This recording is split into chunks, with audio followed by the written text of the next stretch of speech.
Kondisi terkini skuad Timnas Indonesia jelang lawan Irak.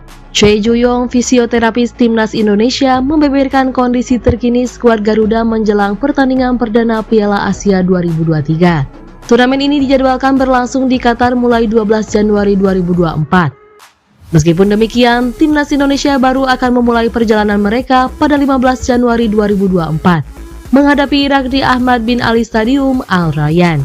Sebelum laga perdana, Timnas Indonesia menjalani pemusatan latihan dan 3 uji coba melawan Libya dan Iran. Sayangnya, mereka menelan kekalahan dalam semua pertandingan, termasuk kalah 0-5 dari Iran pada laga terakhir. Meski demikian, kondisi tim dinilai cukup baik setelah serangkaian uji coba tersebut, meskipun beberapa pemain tidak berada dalam kondisi terbaik. Ungkap Choi Ju-yong, fisioterapis Timnas Indonesia, seperti dilaporkan oleh laman resmi PSSI pada Kamis 11 Januari 2024. Ada yang masih mengalami cedera ringan, dan saya tengah berupaya meningkatkan kondisi mereka dengan mengatur perawatan yang diperlukan. Dengan upayanya meningkatkan kondisi para pemain, Ju-yong melihat bahwa sebenarnya para pemain sudah dalam kondisi siap tempur. Ia memastikan tidak ada masalah dengan kondisi pemain lainnya. Tim Merah Putih dipastikan siap tempur menghadapi Irak dalam laga perdana di ajang 4 tahunan ini. Sekarang para pemain Indonesia sudah dalam kondisi lebih baik dan siap bertanding di Piala Asia, ungkapnya.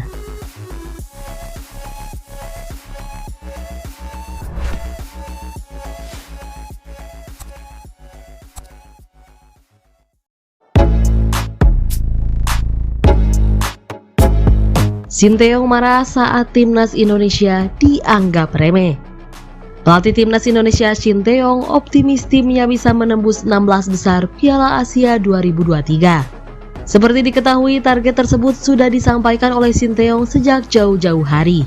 Bahkan skuad Garuda mengincar 4 poin dari babak fase grup agar menjaga asa lolos ke babak selanjutnya. Tentunya menghadapi Jepang, Irak, dan Vietnam bukanlah hal yang mudah di turnamen ini. Shin Tae-yong menjelaskan bahwa target terdekat mereka adalah mencapai babak 16 besar. Selanjutnya secara bertahap Witan Sulaiman dan kawan-kawan akan menghadapi tantangan ke depan. Namun fokus utamanya tetap memberikan hasil terbaik di fase grup. Setelah kami mencapai babak 16 besar, kami akan fokus untuk maju ke perempat final.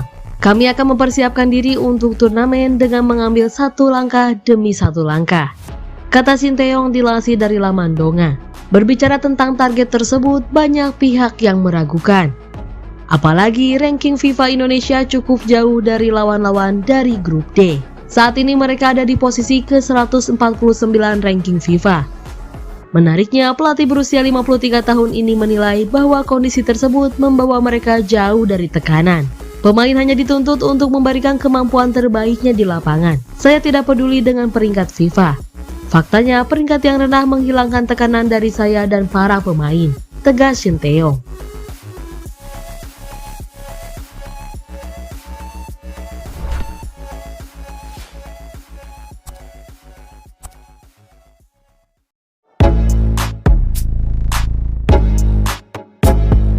Shin Tae-yong yakin Indonesia bisa jadi tim kejutan. Pelatih Timnas Indonesia Shin Tae-yong optimis bisa menjadi tim kejutan di Piala Asia 2023, asal tidak membuat kesalahan. Timnas Indonesia akan melawan Jepang, Irak, dan Vietnam pada fase grup D Piala Asia 2023 yang akan berlangsung di Qatar pada 12 Januari sampai 10 Februari 2024. Secara peringkat FIFA, Indonesia terendah dibandingkan 3 tim lainnya. Indonesia berada di urutan ke-146, sedangkan Jepang ke-17, Irak di posisi ke-63, dan Vietnam di ranking 94. Indonesia juga punya rapor merah menjelang Piala Asia 2023. Skuad Garuda kalah dari Libya 0-4 dan 1-2, serta takluk dari Iran 0-5. Namun Shin Tae-yong sempat mengatakan bahwa peringkat hanyalah angka. Hal terpenting adalah keyakinan dan daya juang para pemainnya di lapangan. Pelatih asal Korea Selatan itu juga percaya Indonesia bisa memberi kejutan pada fase grup Piala Asia 2023. Asalkan mereka tidak melakukan kesalahan sendiri, mungkin bisa ada kejutan. Saya menargetkan 1 kemenangan, 1 seri, dan 1 kekalahan pada babak penyisihan grup, kata Shin Tae-yong dilansir dari Sport Seoul. Vietnam harus dikalahkan dan Irak setidaknya harus meraih hasil imbang.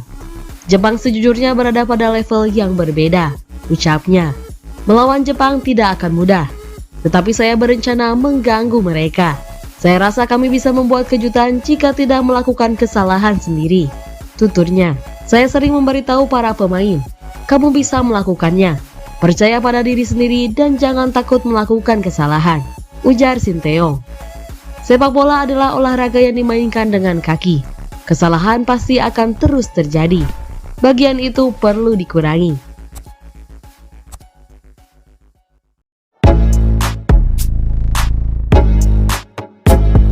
Raja Nainggolan, saya diperlakukan seperti raja di Indonesia. Ex-pemain timnas Belgia, Raja Nainggolan, membuat pengakuan mengejutkan usai berkarir di Liga Indonesia. Seperti yang diketahui, ex-pemain Inter Milan tersebut memutuskan bergabung dengan klub Liga 1 Indonesia Bayangkara FC pada paruh kedua musim 2023-2024. Ia sendiri direkrut dengan durasi kontrak hingga akhir musim 2023-2024. Dan gaji pemain 35 tahun tersebut disebut sekitar 5 miliar rupiah selama durasi kontraknya. Pemain yang pernah tampil di Piala Dunia 2014 dan Euro 2016 ini sudah tampil sekali bersama Bayangkara FC.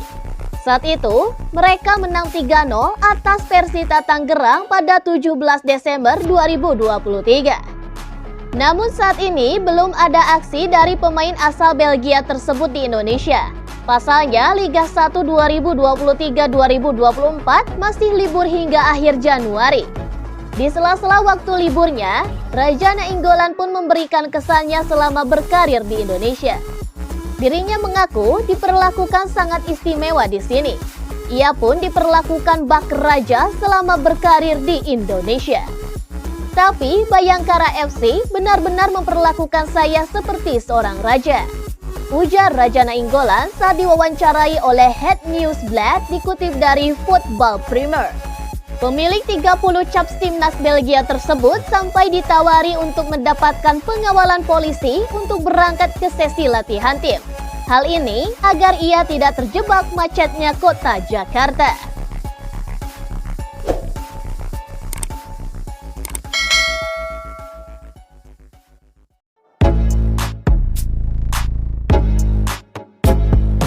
Belum main, timnas Indonesia sudah dicap sebagai tim terburuk. Timnas Indonesia mendapat cap sebagai tim terburuk di pentas Piala Asia 2023 dari YouTuber asal Amerika Serikat. Dalam kanal YouTube-nya yang bernama The Give and Go, sang YouTuber juga menyebut skuad Indonesia diperkuat banyak TikTokers.